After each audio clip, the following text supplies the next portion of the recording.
Shalom, salam berkat dari kami untuk pendengar sekalian. Saat ini pendengar akan diberkati dengan program Hari Ini Harinya Tuhan bagian yang ke-8.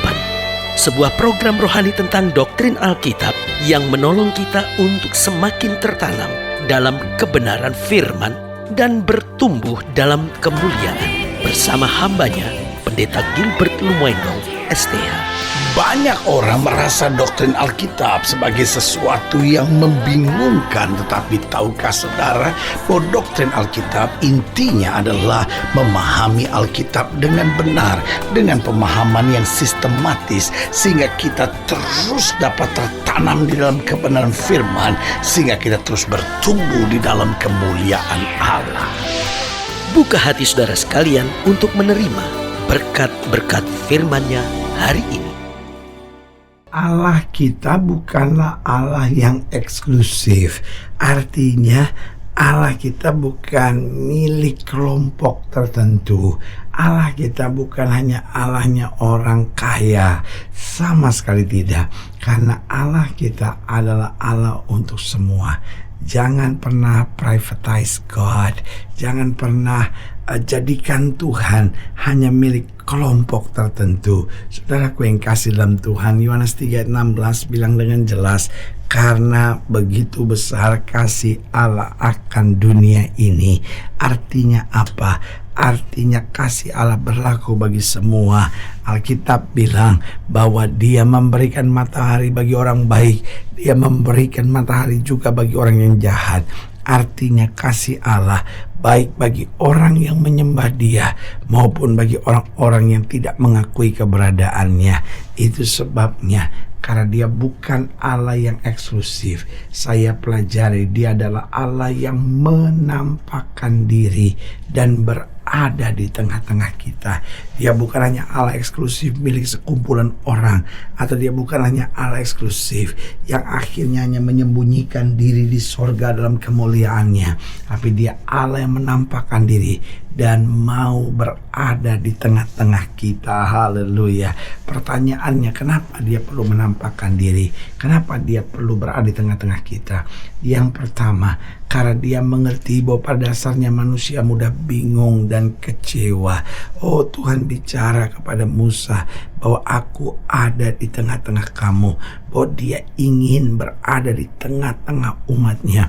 Itu sebabnya kepada Musa diajarkan konsep tabernakel, bahwa Allah mau hadir di antara umatnya. Saudaraku yang kasih dalam Tuhan, itu sebabnya kepada perjanjian baru Tuhan memperkenalkan dirinya, bahwa di mana 2-3 orang berhimpun dalam namanya, Dia ada di tengah-tengah kita. Pada dasarnya, oh Tuhan mengerti sekali bahwa manusia mudah bingung dan kecewa. Ingat waktu Dia naik ke sorga, Kristus dengan tegas berkata, aku akan memberikan seorang penolong untuk menyertai kamu, supaya kamu tidak menjadi orang percaya yang yatim piatu. Karena Alkitab ingatkan buat kita bahwa di luar Kristus kita nggak bisa buat apa-apa.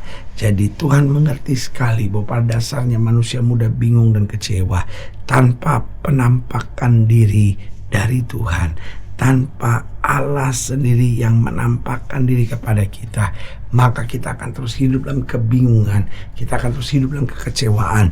Tetapi justru karena Allah menampakkan diri, kita menerima pewahyuan untuk hidup di dalam anugerahnya. Haleluya. Jadi kenapa Allah kita mau berada di tengah kita? Karena pada dasarnya manusia mudah bingung dan kecewa. Yang kedua, karena pada dasarnya manusia begitu dikasihinya. Karena itu Dia sendiri yang mau menampakkan dirinya. Dia sendiri yang mau ada di tengah-tengah kita untuk dapat menyatakan anugerahnya, kuasanya, mujizatnya, dan segala berkat-berkatnya. Itu sebabnya apapun yang kau hadapi hari-hari ini, pergumulan apapun yang menekan hidupmu hari-hari ini, jangan pernah khawatir. Dia bukan Allah yang jauh yang tinggal di sorga sana dalam keeksklusifannya, tapi Dia adalah Allah yang ada di tengah-tengah kita untuk menyatakan mujizatnya, berkatnya, kuasanya, kasihnya yang hangat dalam kehidupan kita. Lalu yang ketiga, kenapa Allah kita Allah yang mau berada di tengah-tengah kita dan menampakkan diri buat kita? Karena pada dasarnya manusia lemah dan mudah tertipu. Oh Tuhan tahu persis bahwa kita ini lemah, kita mudah terpengaruh, kita mudah tertipu, kita seringkali mudah gampang berubah-ubah prinsip. Ada saatnya kita begitu semangat dan berapi-api, tapi ada saatnya kita kehilangan segala-galanya. Itu sebabnya Tuhan perlu menampakkan diri sehingga kita makin hari makin mantap dalam iman kita. Dia perlu ada di tengah-tengah kita sehingga kita kuat, kita tidak goyah, kita berjalan dalam anugerahnya. Dan yang keempat, Allah perlu menampakkan diri dan berada di tengah-tengah kita karena pada dasarnya manusia perlu tuntunan dan kekuatan dari Tuhan setiap saat. Karena tanpa Tuhan menopang kita, tanpa Tuhan membimbing kita, tanpa Tuhan menuntun kita, kita jatuh. Tapi dengan Tuhan menopang kita, dengan Tuhan membimbing kita, dengan Tuhan menuntun kita, kita akan hidup berkemenangan, bahkan lebih daripada orang-orang yang menang. Haleluya. Selamat datang dalam program kita hari ini, hari ya Tuhan, sebuah program rohani yang kembali mengingatkan kepada kita betapa pentingnya kita menjadikan firman Tuhan sebagai dasar keseharian hidup kita. Karena selama kita jadikan firman Tuhan sebagai dasar keseharian hidup kita, langkah-langkah ke depan kita penuh dengan kepastian, kemenangan, berkat, mujizat, dan perkara-perkara besar. Haleluya. Dan dalam program ini kita sedang membahas tentang menampakkan diri. Haleluya. Itulah Allah yang kita sembah. Bukan hanya Allah yang tinggal di sorga dalam kemuliaan dan kewibawaannya, tapi Dia Allah yang turun di tengah-tengah kita, menampakkan diri, mau bersama kita, menuntun kita, menguatkan kita setiap hari. Haleluya. Nah, saudara yang kasih dalam Tuhan, dalam program kali ini, dalam pembahasan tentang menampakkan diri, kita mau sama-sama belajar dari Keluaran pasal 6. Keluaran pasal 6 ayat yang pertama. Keluaran pasal 6 ayat pertama sampai ayat yang ke-12. Demikian firman Tuhan di bawah judul perikop pengutusan Musa. Keluaran pasal 6 ayat yang pertama sampai ayat yang ke-12. Demikian firman Tuhan. Selanjutnya berfirmanlah Allah kepada Musa, akulah Tuhan. Wah, luar biasa, ini statement yang sangat tegas. I am God. Akulah Tuhan.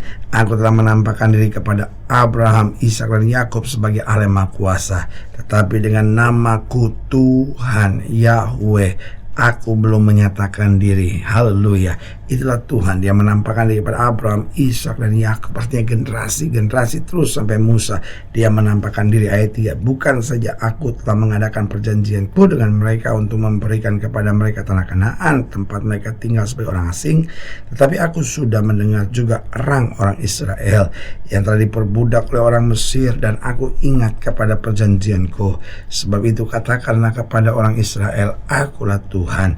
Aku akan membebaskan kamu dari kerja paksa orang Mesir, melepaskan kamu dari perbudakan mereka, dan menebus kamu dengan tangan yang teracung dan dengan hukuman-hukuman yang berat. Aku akan mengangkat kamu menjadi umatku, dan aku akan menjadi Allahmu, supaya kamu mengetahui bahwa akulah Tuhan Allahmu yang membebaskan kamu dari kerja paksa orang Mesir. Ayat 7, dan aku akan membawa kamu ke negeri yang dengan sumpah telah kujanjikan memberikannya kepada Abraham, Ishak, dan Yakub, dan aku akan memberikannya kepadamu untuk menjadi milikmu. Akulah Tuhan. Lalu Musa mengatakan demikian kepada orang Israel, tapi mereka tidak mendengarkan Musa karena mereka putus asa dan karena perbudakan yang berat itu. Kemudian Tuhan berfirman kepada Musa, pergilah menghadap, katakan kepada Firaun raja Mesir bahwa ia harus membiarkan orang Israel pergi dari negerinya. Tapi Musa berkata di hadapan Tuhan, orang Israel sendiri tidak mendengarkan aku. Bagaimanakah mungkin Firaun akan mendengarkan aku? Aku seorang yang tidak petah lidahnya. Demikianlah Tuhan telah berfirman kepada Musa dan Harun, serta mengutus mereka kepada orang Israel dan kepada Firaun raja Mesir dengan membawa perintah supaya orang Israel dibawa keluar dari Mesir. Saudaraku yang kasih dalam Tuhan, inilah bukti bahwa pada dasarnya manusia mudah lemah, mudah tertipu, mudah bingung, mudah kecewa. Oh, pada dasarnya manusia perlu tuntunan kekuatan Tuhan setiap hari.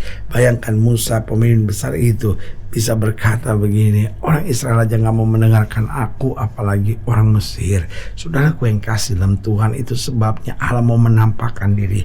Tujuan Allah menampakkan diri yang pertama jelas untuk menenteramkan hati kita. Makanya Kristus berkata, damai sejahtera yang kuberikan kepadamu tidak seperti yang dunia berikan. Karena damai sejahtera yang Kristus berikan adalah damai sejahtera surgawi. Haleluya. Tuhan mau hidup kita tentram. Karena kalau hidup kita tentram, maka keputusan-keputusan yang kita ambil, langkah-langkah yang kita buat, keputusan-keputusan yang kita kerjakan dalam kehidupan kita, itu selalu dalam kebenaran. Jadi yang pertama, tujuan Allah menampakkan diri untuk menenteramkan kita. Yang kedua, untuk perubahan sikap kita. Karena saya percaya betul orang-orang yang mengalami perjumpaan dengan Tuhan, hidupnya berubah. Musa ketemu Tuhan, hidupnya berubah. Abraham, Yakub bertemu Tuhan, hidupnya berubah. Ishak bertemu Tuhan, hidupnya berubah. Dan saya percaya betul setiap kita yang mendengarkan program ini, ketika setiap hari kita mengalami perjumpaan dengan Tuhan lewat firman, lewat rohnya, lewat kasihnya, maka kita akan menjadi pribadi yang berubah. Haleluya. Yang ketiga, tujuan Allah menampakkan diri untuk mendorong semangat kita. Musa yang tadinya sudah kecewa dan putus asa, akhirnya boleh bangkit dan berbuat sesuatu. Saudara yang kasih dalam Tuhan, kadang-kadang bukan masalah kita terlalu banyak, kita telah patah semangat. Siapapun yang mendengar program ini, kalau saudara sedang kecewa dan patah semangat, sebagai hamba Allah, sebagai rekan dalam Kristus, saya mau ingatkan, ayo bangkit. Kita masih punya Tuhan. Tuhan tidak akan pernah mengecewakan kita. Haleluya. Dan yang keempat, tujuan Allah menampakkan diri untuk mengarahkan fokus kita, sehingga fokus kita bukan pada masalah, tapi fokus kita pada Tuhan. Maka di situ kita akan melihat anugerah, kita akan melihat kasih karunia, kita akan melihat berkat-berkat Tuhan dinyatakan. Haleluya. Saudara yang kasih dalam Tuhan, jika saudara yang dilayani lebih jauh, hubungi kami melalui telepon, hubungi kami melalui surat, kunjungi website kami, karena kami ada untuk membawa Bapak Ibu saudara senantiasa lebih dekat pada Tuhan dan mengalami kasih kuasa mujizat yang luar biasa. Haleluya. Secara khusus melalui program ini juga saya mau berdoa buat siapa yang sakit, siapa yang berbeban berat, karena saya percaya bahwa bagi Allah tidak ada perkara yang mustahil. Nah, saudara yang ingin didoakan secara khusus, boleh taruh tangan kanan saudara di dada dan kita akan berdoa. Mari kita berdoa. Bapa, dalam nama Yesus, hamba doa buat yang sakit, hamba doa buat yang berbeban berat, hamba doa untuk setiap mereka yang sedang menghadapi masa-masa yang sukar, karena hamba percaya bahwa bagi Allah tidak ada perkara yang mustahil. Bapa, hamba berdoa di dalam nama Yesus, Tuhan jamah yang sakit, Tuhan sembuhkan, yang lemah Tuhan kuatkan, yang susah Tuhan hiburkan, yang jatuh Tuhan angkat, sehingga hari-hari yang penuh kemenangan boleh berlaku. Secara khusus hamba doa buat mereka yang taruh tangan kanannya di dada, di dalam nama Yesus, Tuhan jamah anugerah, kasih karunia, berkat kuasa Tuhan yang sempurna boleh dinyatakan. Bahkan mereka yang taruh tangan kanan di dada, karena mungkin hari-hari sedang bimbang, sedang kecewa, sedang bingung, sedang lemah, sedang dipengaruhi oleh situasi, hamba berdoa di dalam nama Yesus, Tuhan tentramkan, sehingga kami berubah, sehingga kami bersemangat, sehingga kami hanya fokus hanya pada Tuhan saja. Di dalam nama Yesus kami berdoa. Haleluya. Amin. Saudara yang kasih dalam Tuhan, kita sudah berdoa. Ingat, Allah tidak pernah lalai menepati janjinya. Inilah saatnya buat kita untuk bangkit, bersemangat, bersuka cita dalam menghadapi segala perkara. Karena kita tahu Yesus hidup, Yesus berkuasa, dan selalu menyediakan terbaik buat anak-anaknya. Doa saya menyertai saudara. Sampai berjumpa pada program berikut, dan jangan lupa jadikan hari ini harinya Tuhan. Haleluya.